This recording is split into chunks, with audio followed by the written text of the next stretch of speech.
Today we'll be cooking my Sinful Mac and Cheese. Why do I call it sinful? Because it is loaded with cheese. It's 4 different types of cheeses. It's very flavorful and it's wicked good. So let's follow along and see if you can have some fun with this recipe. The ingredients are pretty simple. I use vegetable stock, milk, light cream, all-purpose flour. My cheeses are a goat cheese.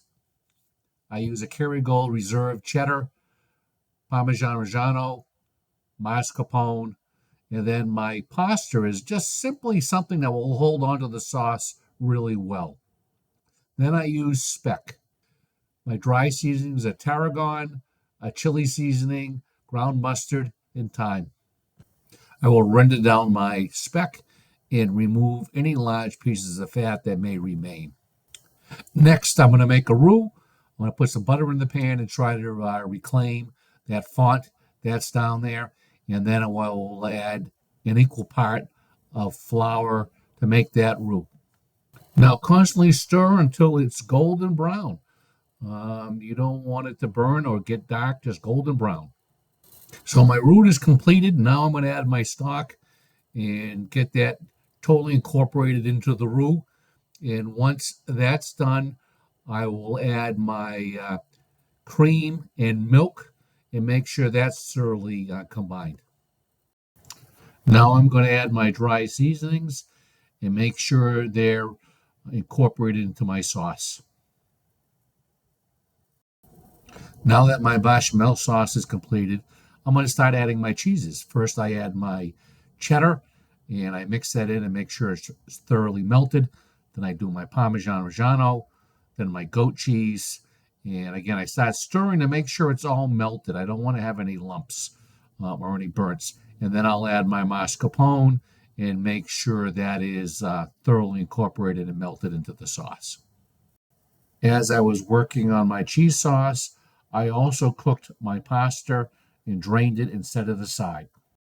Now I combine my cheese sauce, my pasta, and my speck and make sure it's thoroughly combined.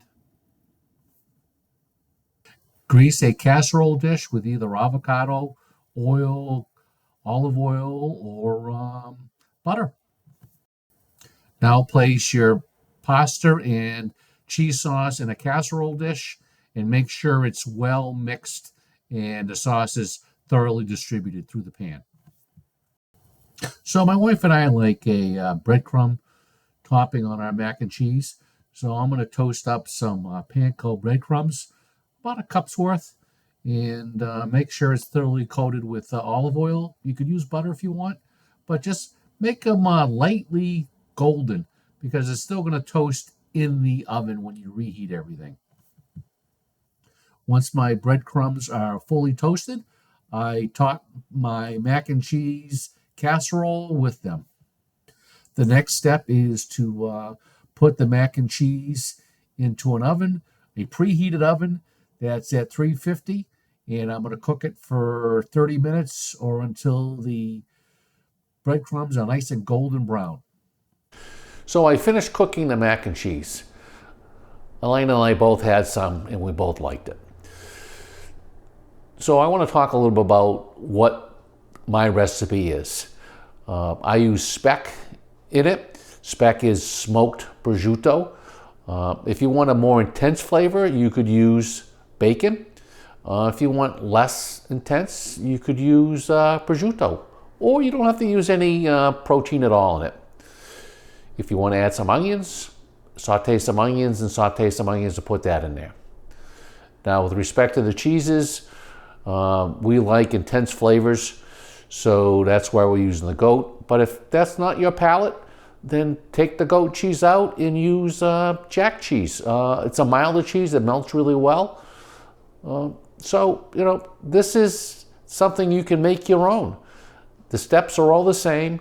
Just swap ingredients if you prefer something else. Have fun, enjoy cooking.